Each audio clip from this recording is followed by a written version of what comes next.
All right, at long last, we fought through internet issues.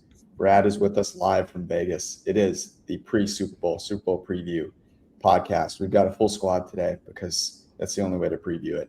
We, of course, are going to talk about the national anthem. We're also going to talk about the first Usher song and the game, as well. So it's going to be a great podcast.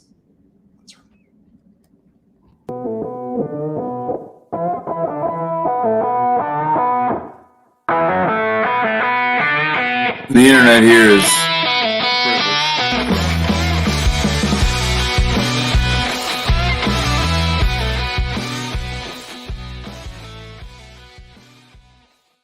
All right, let's do an internet check.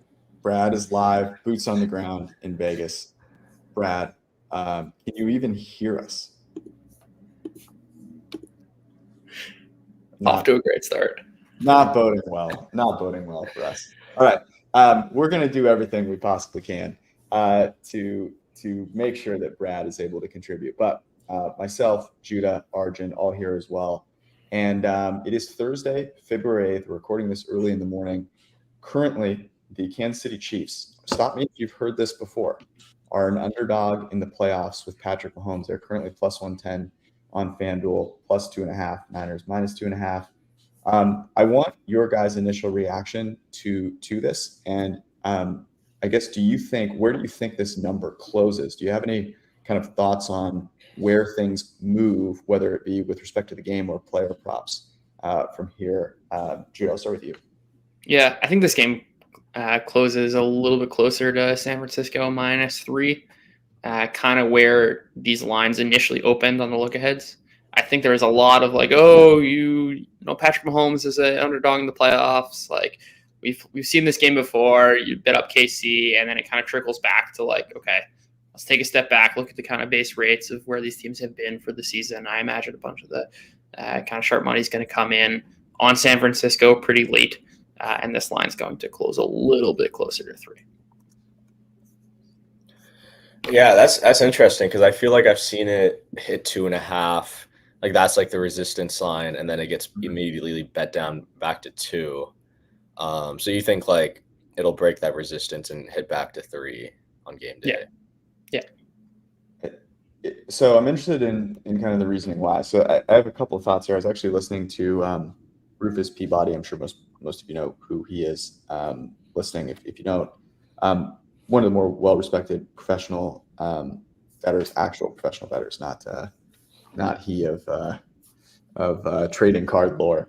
But he was talking about how the fact that the game is in Vegas, he expects there to be a lot of people to, kind of wait to place their bets till they get there just to feel the vibe or whatever.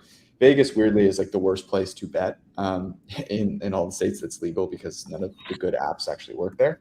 But that being said, I do think that's an interesting point. And so there's two thoughts that I have.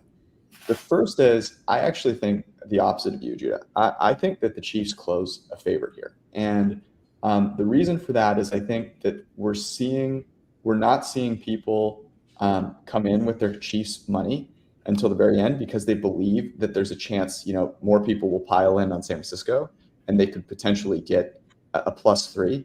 So I could see, Judah, what I would actually think is going to happen is if we see a 3, then people are going to just go, they're going to be ready to pull the trigger. They're going to unload. You're going to see everyone and their mother bet the Chiefs. And this is also partially tied to my belief that the Chiefs should be favored. Like, I think the only place where the Niners have an advantage is at the receiver position. And obviously they have a really good tight end, but so does Kansas City. And I just think it's kind of absurd that Brock Purdy is a favorite against Patrick Mahomes. I also think that we're going to see a lot of props move up. So if you have some unders that you are circling, I think that there's going to be a lot of opportunity to bet unders right before the game starts. So those are my two kind of predictions. Judah, I'm curious your kind of rebuttal there because obviously we feel differently about where the game closes. Yeah, I mean, it's like there's no actual substance to where we think the number is going in the sense of like, there's something you can point to concretely. It's trying to guess where a market is moving, and it's kind of like you say versus I say. Obviously, it's hard to know. I just think this is the bookmakers are going to be comfortable with the kind of 3 line kind of accumulating positions now because they think that's actually around where fair value is. Just looking at like how these teams have played, that's kind of my theory. But again, like however much the money influences it and how many people are betting is obviously something that's a little bit unknown. I do also want to like point to, and I think the prop stuff is very interesting. I was looking through like Patrick Mahomes' passing prop and his receivers. If you add up the yardage, there's like 60 unaccounted for yards, which I find pretty interesting, which I think it suggests some value on alts for receivers, but also I imagine there'll be some sort of convergence as we get closer to game time. But at the moment right now, there's like a 60-yard gap between Mahomes' passing prop and if you add up all the receivers. That's just because they haven't opened the Mecole Hardman lines. Of course. Or Kadarius Toney. Yeah. Do we expect to see a Mecole Hardman? Do we think he's going to be active? I don't think so. Probably not, because I think they just activated Sky Moore from the IR. Oh, great. Yeah. So, so I think Sky Moore would probably be the Mecole Hardman person. I'm happy to fade him as well because I think it's just going to run through Rice and Kelsey, but yeah, I think he's probably the Hardman replacement. The Sky Moore, absolutely incredible. One of the props that we loved, we talked about when this line opened, was Kelsey. I believe we got it at 64, 65 and a half. It is not quite as high as we thought it would get to. It's currently 72 and a half. But let me tell you this, it ain't going lower. So if you are keen on that, I think that's probably true for a lot of these, right? Like, I don't think Rice is going lower. I've seen amazingly some real Marquez Valdez-Scantling love, not just from our guy Eric Eager, but more broadly, which means we can only be in for a real treat. Anyways, we'll get to locks in a second. I know Brad is still fighting with the internet, but let's talk briefly about any injuries. I know that Joe Thuney did not practice. We talked about did not play in the previous game. Trent Williams did not participate, but that was just rest. Kittle dealing with a little bit of a toe injury. It seems like most of the teams are healthy. Does the Thuney thing impact your guys' view? Are there any other injuries that impact your view on this? Yeah, for me, it doesn't really do it. I think Allegretti's a fine backup. He's had that Super Bowl experience before where he stepped in for injured players. I think that was in the Bucs Super Bowl. The Niners, I think like you're really just worried about Bosa and Chase Young. I mean, Young, like rushing the passer is fine. Like, stopping the run is a different story, but I'm not like too worried about Javon Kinlaw or Arik Armstead. Like, I don't think they've made as much of an impact as I would have thought. Like, even last week, Jared Goff had time to throw in the pocket despite Jonah Jackson being out, which I think he plays the same position as Joe Thuney. So not too worried about Allegretti. And I mean, especially with Mahomes, with his sack avoidance, I think it won't be as much of a problem. Yeah. I'd also kind of similar analysis there a couple weeks ago. If anything, like, it incentivizes the Chiefs to run less, which I think is a important thing for the Chiefs offense. And to Arjun's point, it's just like I trust Mahomes' sack avoidance, and we're not talking about like going from a dominant left tackle to against a star edge player. It's a guard. These things are maybe going to influence 2, 3, 4 plays at the end of the day, and I think Mahomes is good enough to overcome that. I couldn't agree more. All right, let's get into the last SGP builds of the season. We only have one game, so there's no curiosity on where you're going, but I'm sure you have a couple of ideas here, Judah. So I'll let you rip one last time on SGPs. Yeah, I have to say it's a little disappointing. I really tried to dive in for many angles. There's not a ton that I love, unfortunately, but I do think my favorite play is going to be a Brandon Ayuk SGP. A build around. I think a lot of the kind of narrative now is, Kansas City's been really good against wide receiver ones. They're going to filter production, blah, blah, blah, blah, blah. Not like Kansas City wouldn't be good against wide receiver ones if they played the San Francisco 49ers and Brandon Ayuk every week, especially for a team which plays a bunch of man coverage. We've talked about this a lot and kind of the research that Arjun and I did. which effectively states that in man coverage, especially so more than zone, the better wide receiver cornerback will win out. In general, the Chiefs have had the advantage at cornerback. That's not really true against Brandon Ayuk, especially in man coverage. He's our best separator in man coverage. Obviously, a lot of that has to do with Kyle Shanahan, but that's irrelevant for this particular game. I expect that in this particular matchup, the 49ers and Brandon Ayuk are the ones who are going to have the matchup advantage. And I think a lot of, certainly in terms of the props moving, there's a lot of talk of like, oh, L'Jarius Sneed's going to be on Brandon Ayuk. That's advantage Brandon Ayuk, especially if they're going to play man coverage. His props are too low, I think, frankly. And I can certainly see him having a huge day building around Brock Purdy. And I don't think that is game script particular, which I think can lead to some interesting builds if you want to throw in a spread in there as well. I don't know if you can, I think you are not allowed to SGP this in a lot of places, but you can look at like longest reception as well. I think it's 24.5. But you can get Ayuk, for example, 100 plus, at least at FanDuel, that's over 3-1. I think the big play makes a lot of sense in terms of what the Niners are going to need to try and do. So like that a lot. I generally have viewed this as a Debo game. I think that Debo gets a bunch of touches. I think he gets a lot of runs actually to try and kind of take advantage of some of the Spagnuolo aggressiveness. But I think to your point, everything that I've said right there is proof of the kind of ignorance of Brandon Ayuk and how good he's been. I just one other data point that I should have mentioned. It's like the target share in man versus zone. It's Ayuk's getting 30% and Samuel's getting like 18.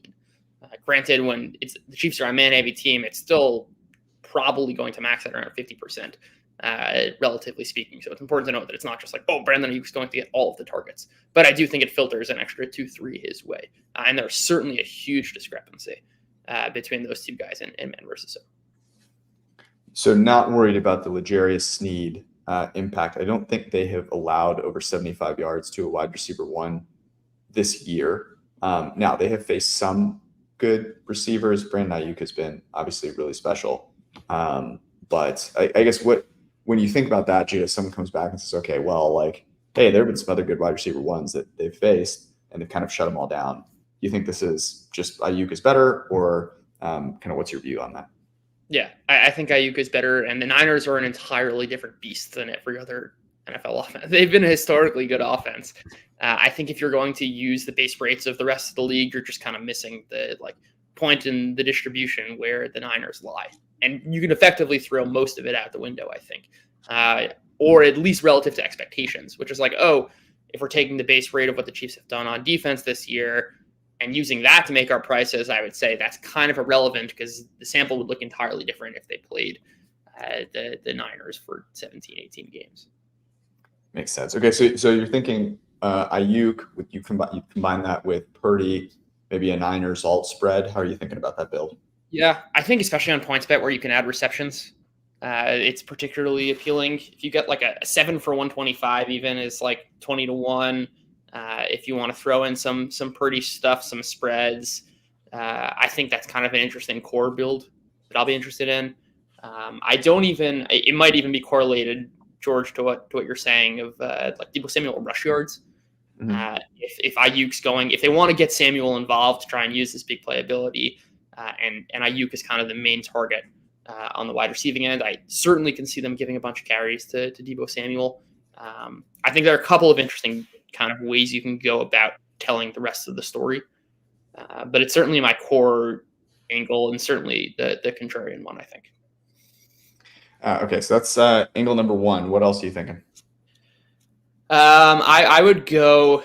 I think there's a case to be made for each of the kind of running back plays that we've been making recently in terms of either Christian McCaffrey or Isaiah Pacheco having big games in losses, just because of how bad both of these rush defenses have been. Those are both plays I'm interested in. It's kind of hard to do that with McCaffrey because his prop right now is at 91 is the last I saw. So I would have to lean Pacheco here. And then maybe even a Pacheco receiving play, and kind of telling the story of, I don't know why this is the one that comes to mind, but a Mahomes no sack, which is probably my favorite individual leg, or just a Chiefs take a sack, which I think is actually very correlated with Isaiah Pacheco receptions and receiving yards, because that is generally who Mahomes is looking to when he's scrambling, is going to be the running backs. I think that's an interesting SGP build. But there, unfortunately, and I really wish it were different, is just not a game where I particularly love the SGPs. And of course, don't want to force too much if it's not there. Yeah, I think that is interesting though. That angle is the same one we played with the Bills, right? And that kind of was working out. Now, obviously, they didn't. They didn't quite get there with James Cook, but overall had the rushing, ability to get both of those over with Allen and a running back, and then obviously lose the game. It's funny. I've watched diligently Get Up every single morning, and I've heard the same thing every single time, which is, the Niners' only chance of winning this game is to run the ball with Christian McCaffrey, no matter if it works or if it doesn't, just to continue to run, never to stop, to commit, full stop, and to run with him 25, 30 times a game. I guess you've been pretty vocal about, you throw to win. You've had some good tweets on it. Do you think that's something that kind of happens in this game, or do you think Shanahan comes out and says the world is going to think that I'm going to run with McCaffrey and I'm actually going to throw with my guy Brock? Yeah, I don't. Sorry. Okay. Yeah. I was just going to say one thing on this. Sorry, Arjun. Yeah, you got it. Yeah, and then I would be curious both of you guys' thoughts here. That's the last SGP build. I think it's probably my favorite, which is if you combine Brock Purdy alt attempts with Brock Purdy passing yards in a big Niners win, and basically play the angle of the Niners are going to pass a lot with a bunch of success because they're so good on offense, and they'll beat the Chiefs, who are kind of depressing the prop prices. Yeah, I was thinking about it. I think one of the things I'm worried about is that Shanahan kind of sees what Spagnuolo did to Tua, did to Lamar Jackson, and he gets a little bit scared of putting the ball in Brock's hands and in this big moment. He's still a second-year guy. Spags' defense are pretty hard to diagnose pre-snap, and instead he comes out with a heavy rush attack, running on first and second down, putting the Niners in third and long. I think that's kind of my worry. I think at times we've seen Shanahan let Purdy rip the ball. Even that Lions game when they were down, they were still throwing the ball. In the Packers game, I feel like they were throwing the ball. But I think there is an element of conservatism to Shanahan, right? That we all know and we've known for a lot of his tenure. And even though they've had one of the most efficient passing attacks with Jimmy or with Purdy, they still run the ball at a high rate. And so I worry just a little bit about his mentality going in. I'm not saying that he's going to be scared to throw it. I just think that because it's Purdy's first time in this big game and he has, McCaffrey, who he values so much, I feel like he might lean on that a little bit more. But I could be completely wrong with that sentiment. Yeah, the thing that I was talking to Ben Stockwell, who one of the smarter football people out there. Many people don't know who he is. He's the man behind the PFF grading process and runs that entire team. And we're talking about the way that Shanahan sets up his game plan and how his initial set of plays is really meant to identify what the opposing team is going to do in certain situations and try and find someone to kind of target. And, I think that what he's going to be looking for from a weakness standpoint is how do I get either those two linebackers or Drew Tranquil into coverage and take advantage of them. And so, to me, that is the opportunity. And you think about, okay, let's say that he does find that. What is he then able to do? Right. And so I think, what that enables him to do is really open up the middle of the field. That's Ayuk, that's Kittle. I could see putting together something around two of those guys having really big games and one guy not. So potentially going with a Samuel under and then, changing it up and, doing sort of a round robin with that, I think would be interesting. And I also think you can look for that live to try and understand, is he able to sort of figure that out? And if not, maybe he does lean on McCaffrey. But you can be sure that first, sequence of plays, right there, it's going to be pretty balanced, and they're going to try and figure out what's going to actually happen when they do certain things. Okay. Any other thoughts, Arjun, on those SGPs? I guess which is your favorite build if you had to put one together? Yeah, no, I love the Ayuk one. I know earlier in the week I was saying, Snead's probably going to shadow, and he has been one of the best ones shadowing. But I think offense kind of really dictates who wins these matchups. And even though there have been some really good receivers that have been slowed down by the Chiefs defense, I don't think any of them have had a schemer as well as Shanahan, and like that adds just a completely different dimension than saying, "Oh, Devontae, go win a one-on-one with like no other route concept behind you." And I think like Ayuk is going to have that. He's going to have the benefit of like all the motions and disguises that the 49ers do on offense, which puts a lot more strain on opposing defenses. And like Judah says, I think we typically find that the better receiver wins in a lot of these things, and a lot of our metrics say that Ayuk is one of the best. So I would go with the Ayuk SGP build if I had to pick. I like it. I do like that one, especially because it's different. I think the CMC over maybe combined or attempts parlayed with the Chiefs victory at that angle, I think is destined to hit here at some point. We've been on it for a little while. It is inversely correlated. So that's definitely one that I'll be putting together as I struggle to find a sports book that has any sense of what's going on in Las Vegas. All right. We will get to locks in just 1 second. Before we do, DraftKings, the leader in fantasy sports, just dropped a brand new app. It is called Pick Six, and you can play it just about anywhere. It's the newest way for you to get into fantasy football action with DraftKings. Just pick between 2 and 6 NFL players. Choose if they're going to have more or less of a particular stat. For example, do you think that Brandon Ayuk is going to have more or less than, say, 62.5 receiving yards? They also allow you to then put that together with a bunch of other player more or less stats, and then you can win up to 20x, 30x, 40x your deposit or your wager.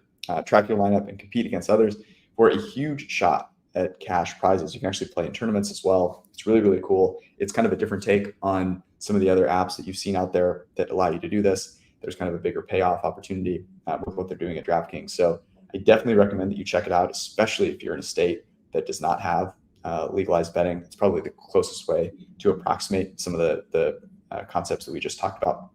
So download the DraftKings Pick Six app now. It's an app.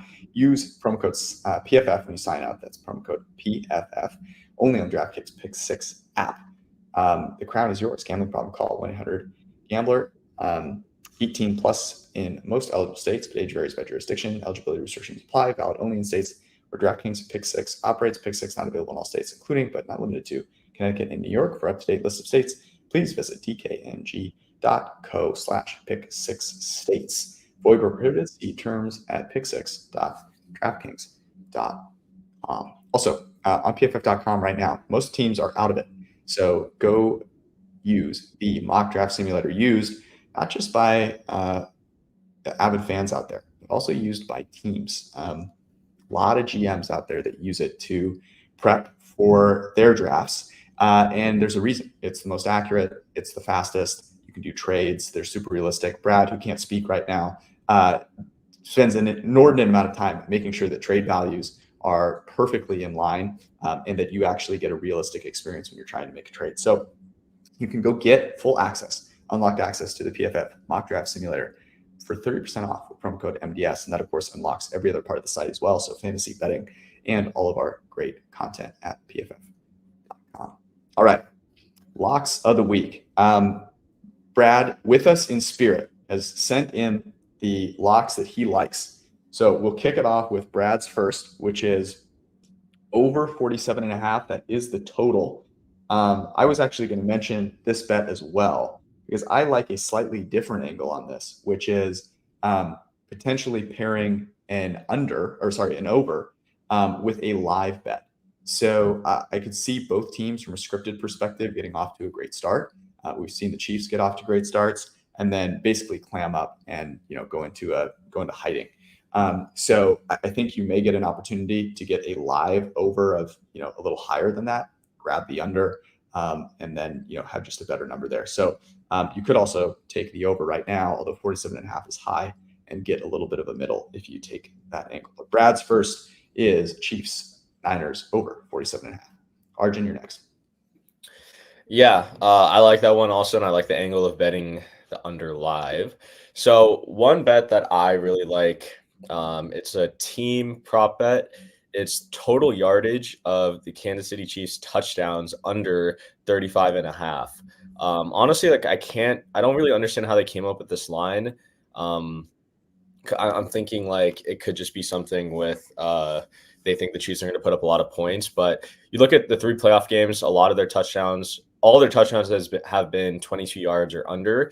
On the season, their median yardage for the sum of their touchdowns and throughout the season is 18 yards. Like they're not a team that scores a lot of big play touchdowns. The average yardage is 34.1. And as we know, like, the mean is skewed by some of these larger outlier games where they might have had one big play, but even the average is under 35.5. The median is like nowhere close to 35.5. In the regular season, the Niners allowed the 4th fewest explosive plays. So I think like from that perspective, they are going to try to put a cap on the Chiefs offense. And so, yeah, even if the Chiefs score 3 or 4 touchdowns, I think all of them are going to come inside the red zone. And a lot of the touchdowns have been inside the 5, just those 3-yard rushes by Isaiah Pacheco or, a 10 or 11-yard pass to Rashee Rice. So I think just in the playoffs, recency, and what's happened throughout the course of the season, I really like Chiefs total yardage on touchdowns under 35.5 DraftKings. Like it. Using a kind of similar logic there, I'm going to go with the Kansas City Chiefs to run the most plays in this game at -102. Just looking at the base rates of how many plays these teams have run per game, the Chiefs are at 65.1 and the Niners are at 61. Yet the Niners are favorites here, and I think it kind of speaks a lot to what Arjun was talking about of a lack of kind of the Chiefs' explosive games, their explosive plays.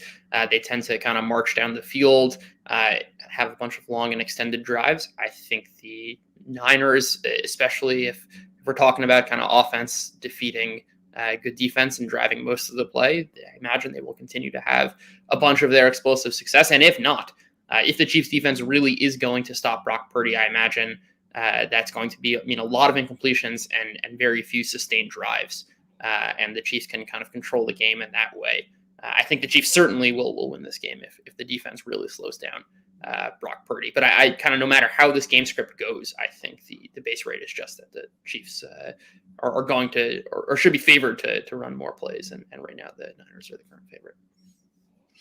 That makes sense. All right, my first one is Brock Purdy over 12.5 rushing yards. We talked about this last time. So he has, I've mentioned this a few times actually, that he has an incredibly fast 10-yard split. Actually, it's very close to Lamar Jackson's. That's not necessarily the reason that I like this so much, though. I think there's a combination of two things. The stickiness of the coverage on the outside for the Chiefs. I think that at least for a couple of plays will force him to make a few decisions to pull it down. And the second is the Spagnuolo blitz package and the fact that they play man coverage. So obviously in man coverage, you've got the defender's backs turned. I think you saw him leverage his legs in the Lions game. So I think it's a sneaky opportunity. I also think that the Chiefs, I think they win this game. So I think Neal's not something I'm super worried about with Purdy. The one concern that I have on this, honestly, is that the Niners are conservative at the end of the half and decide to take some knees at the end of the half if they have it. But I'm willing to take that chance. 12.5 over Brock Purdy rushing yards is my first lock suggestion. All right, next, Brad has Debo 100 plus rushing and receiving yards combined. That is plus 190. I'll just kind of tag team here. I really do think Debo rushing is an interesting angle here. I think everyone is talking about CMC from a running back perspective and running the ball, and rightfully so. in big games, they give Deebo Samuel 3 to 5 carries. And he looked incredibly healthy. I think he is a unique piece, more so from a running perspective. I think it will throw wrinkles into what is going on. I think he will put Deebo in positions where the Chiefs are not expecting him, and then give him some handoffs. So I do like that angle. I like over rushing as well. Arjun, what's up? Yeah. My next play is going to be a Juwan Jennings. First reception longer than 10.5 yards. Now, okay, like this is going to be very sweaty. Juwan Jennings only has 25 catches this year, so he's averaging basically like just 1 catch per game. But 13 of those 25 catches have come on third down. Typically, third downs, when he's getting targeted, it's going to be a 3rd and long situation, which means when he's catching the ball, it's going to be further down the field. And if you do watch like the 49ers offense, a lot of his catches are kind of those over the middle of the field, in contested catches situations. And he's going to get looks because I think, again, with how the Chiefs play in man coverage, they might run some 1-double on Ayuk. They might be, putting more of an emphasis on stopping Deebo, which leaves Jennings in one-on-one situations. And I was looking at Judas' graph, the separation and yak, and he shows up at least above average in terms of separation. And again, this is one where I don't really understand how they came up with the line. I'm assuming I did my code correctly. His median yardage on his first catch in any game is 17 yards, and the line is 10.5. So again, he's getting targeted down the field. On average, or the median of this distribution is 17 this season. So I think it's a good bet. And I think with all the man coverage the Chiefs will play on third down, there's going to be one play where he's the target guy. And I think, it'll be a 3rd and long situation where he gets targeted down the field. Sense. Judah, where you go next? Yeah, this one getting a little exotic here. Even had to drive to New Jersey for this one. Wow. But it's a FanDuel special of player with the longest air yard catch. MVS at plus 900, I believe. I think this is a pretty kind of simple analysis of MVS is average depth of target is 18.4 yards. The only guys ahead of him are Jalen Hyatt, Trey Tucker, and Chris Moore. These are obviously just deep ball specialists, and that is MVS's role. He's going to take the top off of defense. Certainly on the Niner side of things, they might have a bunch of huge plays, but very rarely is that a kind of 45-yard air yard type of pass. It's more of a 15-yard crosser and after the catch type. And MVS certainly has that role for the Chiefs right now. Justin Watson could also make a compelling bet here, but in the playoffs, he's kind of been around a 40% snap guy, whereas MVS has been a 95% snap guy. He's going to get, a couple of those deep looks. I imagine he's going to have the highest air yard passes, and he's right now at the 7th or 8th best odds at plus 900. Again, not really sure how this market was made, but one I really like. Yeah, that's a great call out, because they've been throwing him the ball a little bit more. If he just catches it, right, I think there's a real opportunity there. Out of curiosity, what is Justin Watson in that market? I gotta double check that. I think it was 13 to 1, something like that. I would be fine with that also. Yeah, I think that's an interesting one. All right, my next one. So we've talked about the Travis Kelce angle. So I think his receiving yards prop now 72.5. Given that we bet that at 65.5, I believe. Not my favorite. However, if you're going to bet Travis Kelce over, I would bet Travis Kelce to have the most receiving yards in the game. That's plus 260 on DraftKings. Pretty simple analysis here is that he looks like he's taken some supplements, let's say, some homeopathic remedies perhaps, and he's got a little juice in his step. The coverages that the Niners run, predominantly a lot of zone coverage, I think really will allow Kelce to find some spots. If he was able to do what he did against Kyle Hamilton, Roquan Smith, and Patrick Queen, I don't think he's going to have an issue doing this against the Niners defense. So we saw what they were able to do last year against the Eagles. They came out with a game plan that put Kelce in a lot of advantageous positions, given how he's looked recently. I think he should certainly be the favorite. He's not actually to have the most receiving yards in the game. And I would much rather bet plus 260 on this than his over 72.5, which, by the way, is the highest in the game. So don't be a sheep. Go bet this instead of the over. T. Kels. By the way, I also do not think he's going to propose to Taylor Swift after the game. Taylor Swift is not that kind of girl, in my humble opinion. If I had seen that initial line of minus 250 on the no, I think I would have put my life savings on that. Yeah. I mean, as much as I could possibly get down, I would do. I've seen people who think the opposite, which is a choice, certainly. All right. Brad's next one is Brock Purdy over 6.5 consecutive completions at plus 125. I think the analysis here is pretty straightforward. Brock Purdy is Joe Montana. And you're getting a plus price on young Joe. Arjun, where are you going next?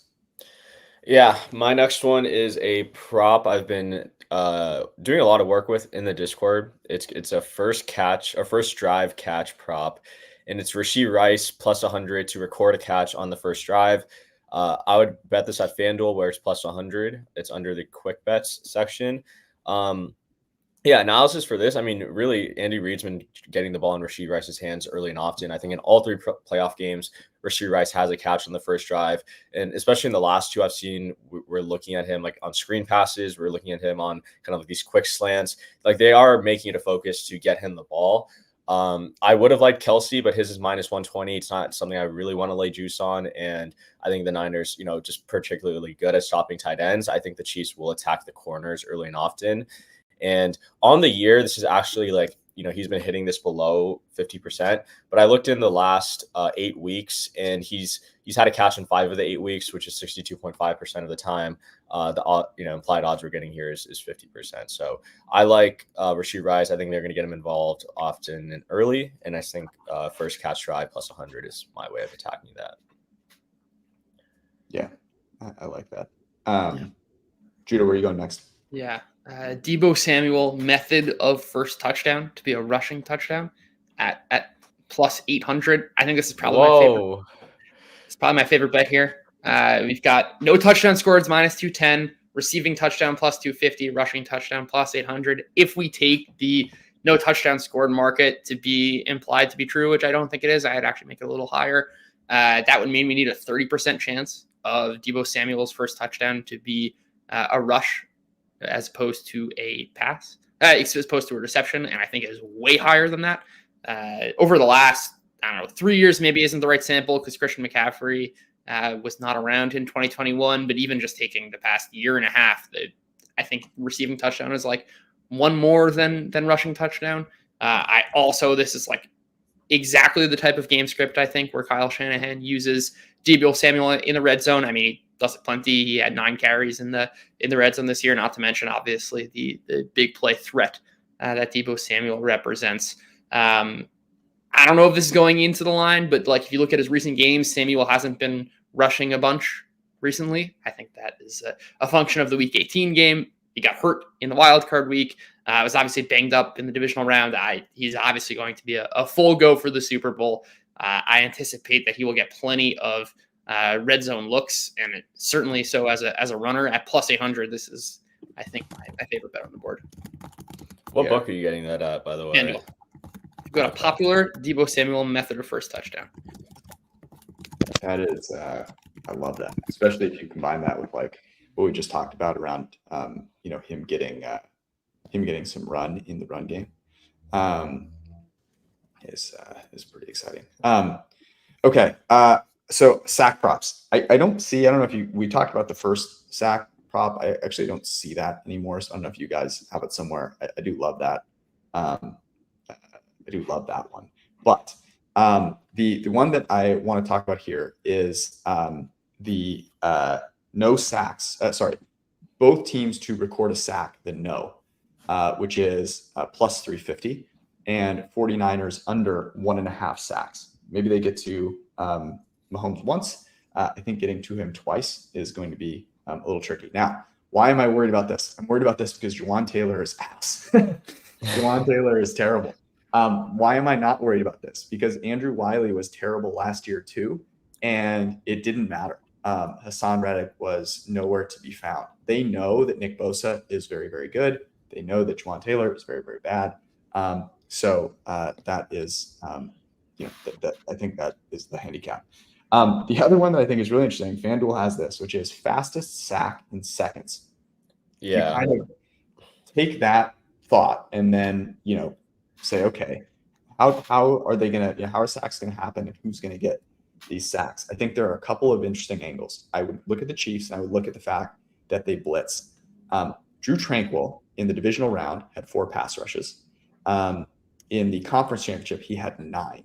Drew Tranquil is not very good in coverage. I think they're going to rush him quite a bit as a blitzer. The other player that I think is really interesting, right? Think about how they have, how the Chiefs have kind of leveraged this sort of slot player in the past, right? Who's the slot player in this situation? For them, I think this is going to be obviously Trent McDuffie. So I like either of them. Now you can get Trent McDuffie at where is this here?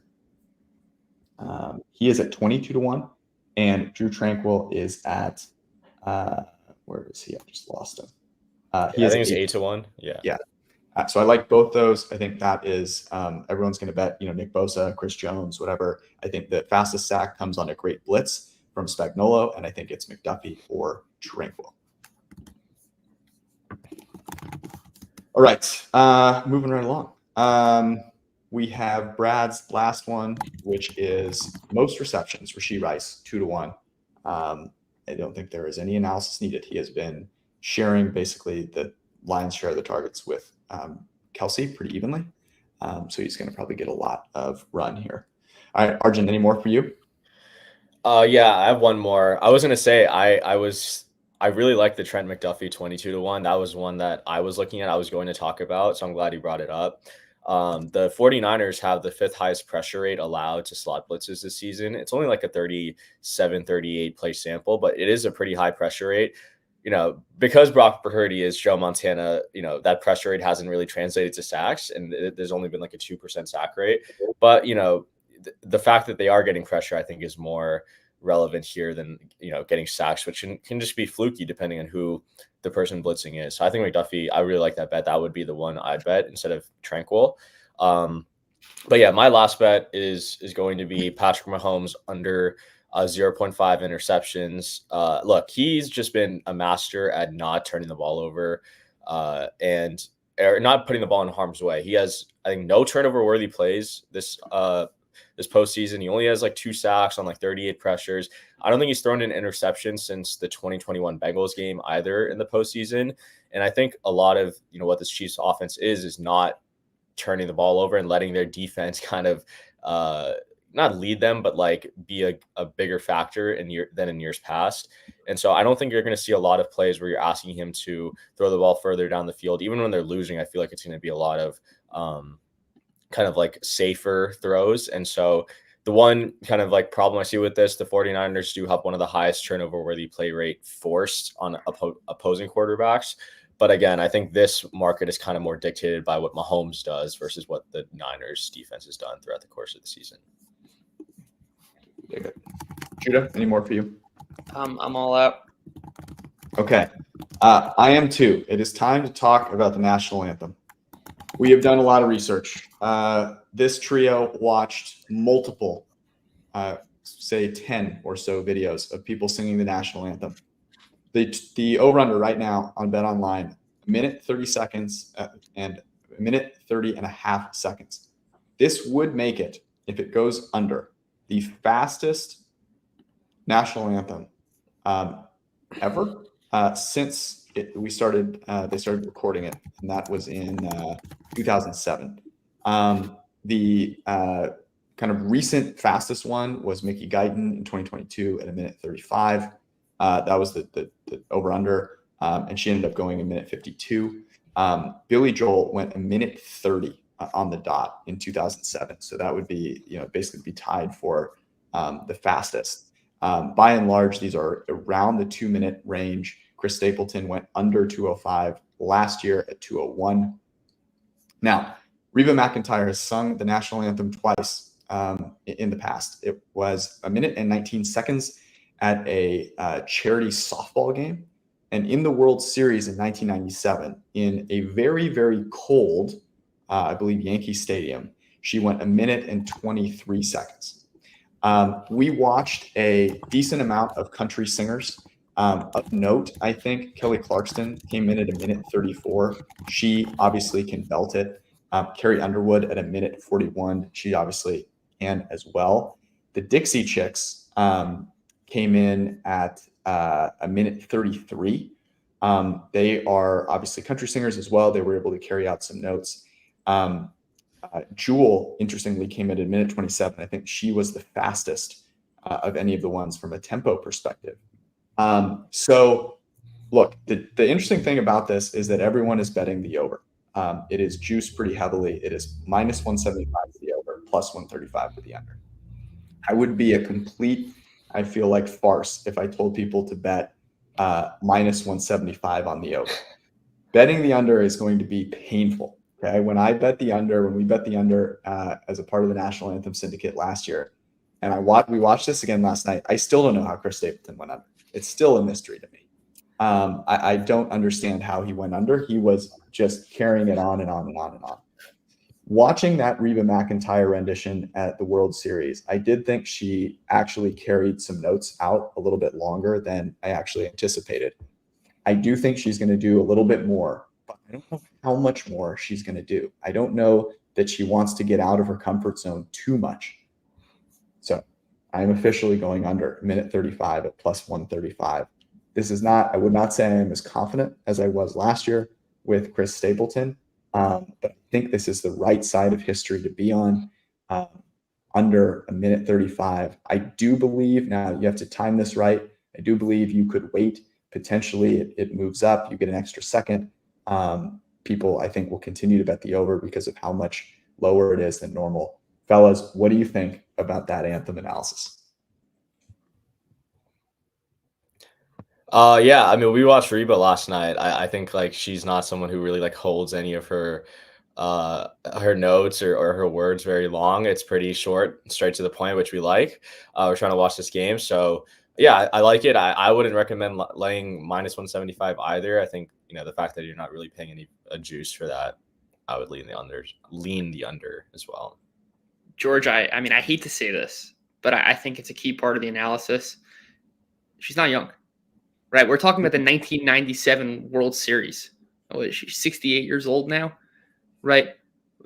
Wanting to get out of there quick. I think that was part of the kind of like initial handicap, is that she was like singing this national anthem in Cleveland in late October, November. Yeah. Like, oh, maybe it'll be a little different in Vegas.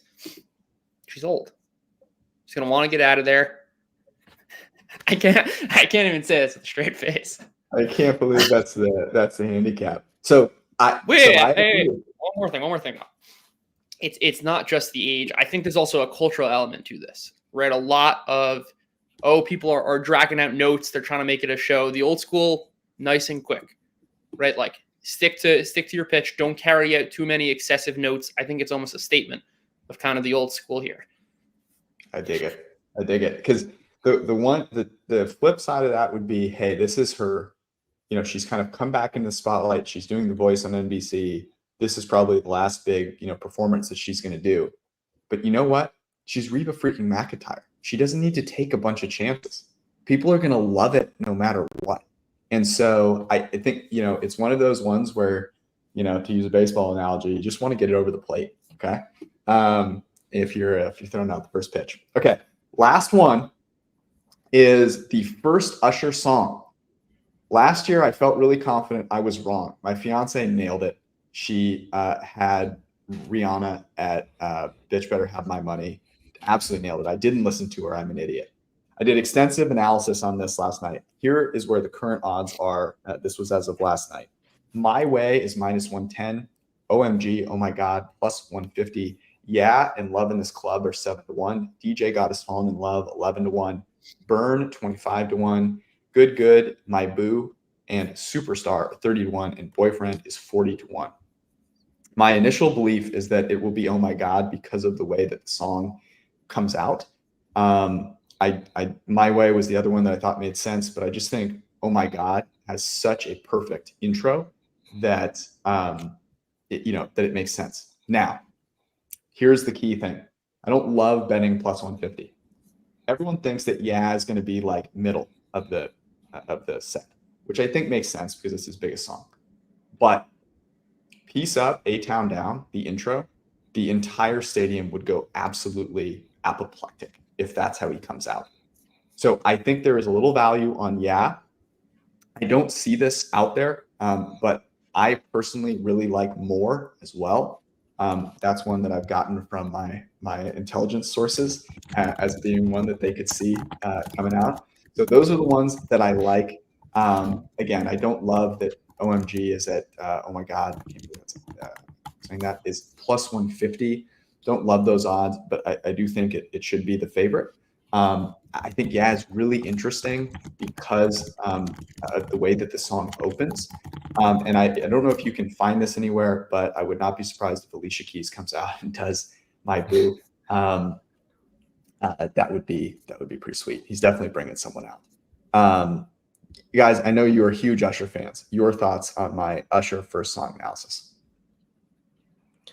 Yeah, I mean, I haven't listened to Usher since like 2010, probably. I mean, you know the type of music I listen to. So yeah, I really can't add anything to this discussion, unfortunately. Okay. Judah, your thoughts on Usher? I too am like Arjun, listen to very different music. When you're so deep in the weeds of football and have been since, you were able to speak and watch, who's got time for things like Usher? I will say, is the only song I've heard of.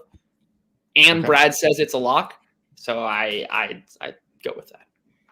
Brad likes it. I mean, the thing that you've got to think about, the way that I think about this is just the way that it opens and the kind of the narrative of the song. But if you listen to Oh My God and the opening of both, either one could work. Certainly. So like I think it's one of those two. I don't see More anywhere, but that one also has a compelling beat and it starts it starts in a good way. So if you can find that, maybe super long odds, throw a few on there. Okay. Any last Super Bowl thoughts before we get out of here?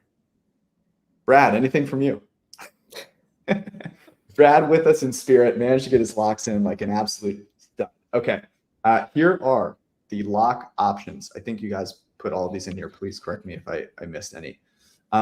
We've got from Brad over 47.5, Debo 100 plus rushing and receiving plus 190.